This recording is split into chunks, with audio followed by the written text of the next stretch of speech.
Bab 317.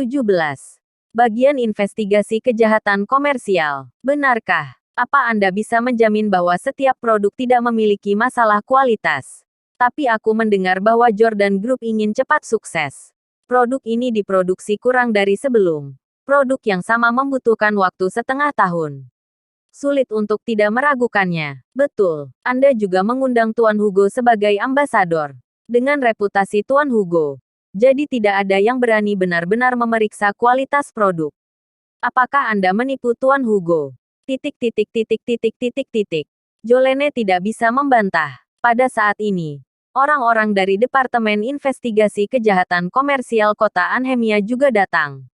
Siapa penanggung jawab? Kami baru saja menerima laporan anonim bahwa Jordan Group menjiplak teknologi inti kamar dagang Anhemia. Setelah penyelidikan kami menemukan bahwa ini benar. Produk Jordan Group ini hampir identik dengan produk kamar dagang Anhemia, yang telah diproduksi selama beberapa tahun. Duar, tuduhan ini membuat semua orang tercengang. Kamar dagang Anhemia maling teriak maling. Melaporkan bahwa Jordan Group menjiplak teknologi.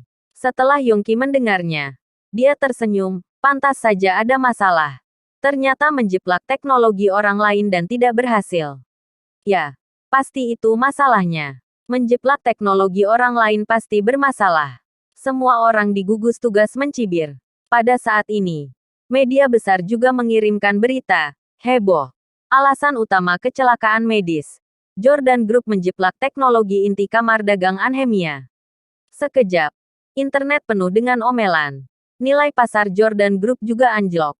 Dan perusahaan menghadapi krisis besar. Bahkan akan bangkrut dalam beberapa hari. Lebih dari itu, bahkan Tuan Hugo juga dalam bahaya. Beberapa media merilis berita bahwa Hugo menerima suap yang sangat besar dari Jordan Group. Diperkirakan mencapai 300 miliar. Menuduh Hugo menghisap darah manusia.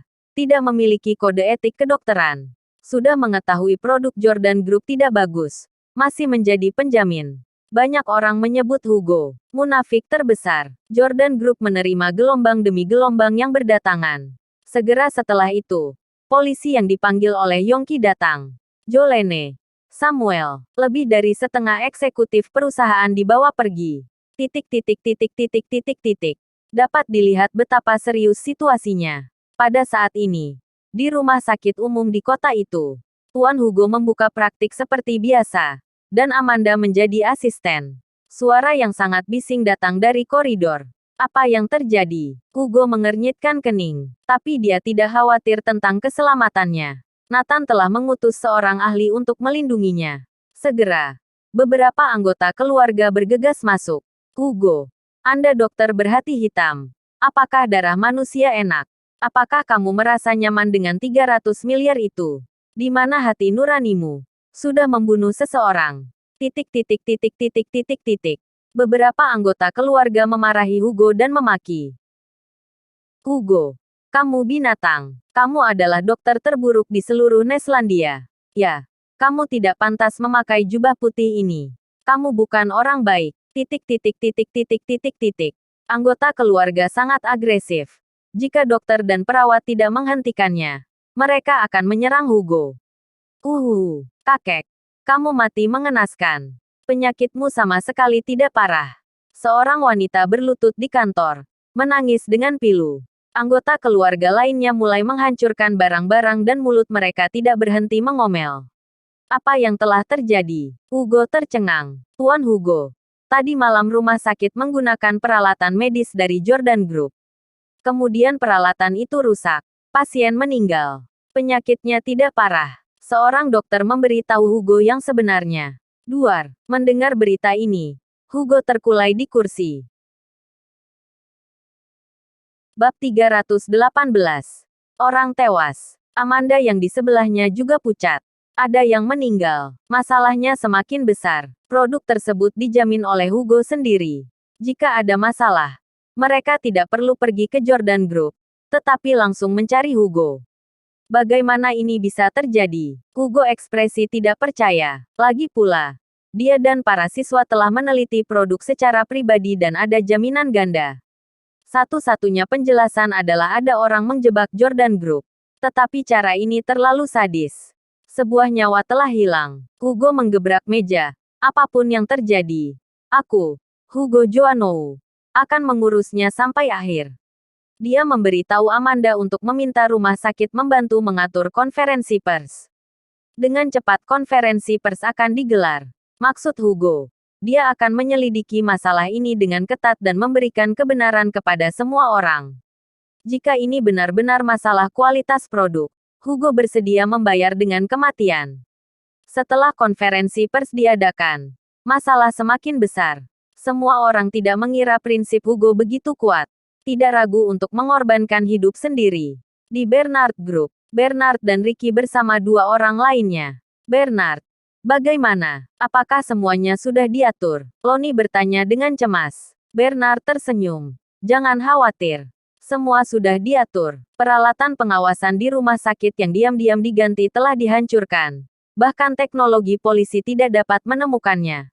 Jadi, kita akan membunuh Jordan Group sepenuhnya. Ricky tampak bersemangat. Ya betul, Jordan Group benar-benar berakhir. Gugus tugas kali ini kejam. Tidak ada yang bisa mengusiknya. Bahkan jika Jordan Group memiliki dukungan di belakangnya. Aku tahu ini. Bahkan pemimpin Irfan Wilson hanya bisa bertanya. Tetapi dia tidak bisa ikut campur sedikit pun. Yang lain tertawa. Ada niat membunuh di mata Bernard. Kami membenci Hugo ini. Tapi juga ingin berterima kasih padanya. Karena reputasinya yang besar. Urusan Jordan Group menjadi besar. Sehingga bahkan para pemimpin tidak bisa ikut campur. Masih berani mendukung produk untuk Jordan Group. Tapi kali ini dia juga akan hancur. Hugo tua bangka ini seorang munafik. Merasa dirinya mulia.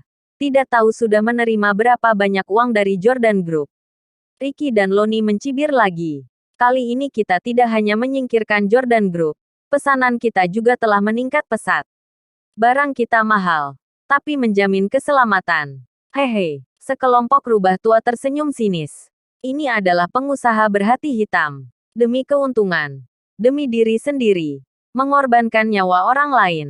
Jangankan merasa bersalah. Mereka bahkan sudah lupa dengan pasien yang meninggal di rumah sakit itu. Karena mereka telah sering melakukan hal serupa. Selalu menghisap darah manusia. Jadi sudah tidak peduli sama sekali. Sekarang dunia luar mengancam untuk membubarkan Jordan Group dan menangkap bosnya.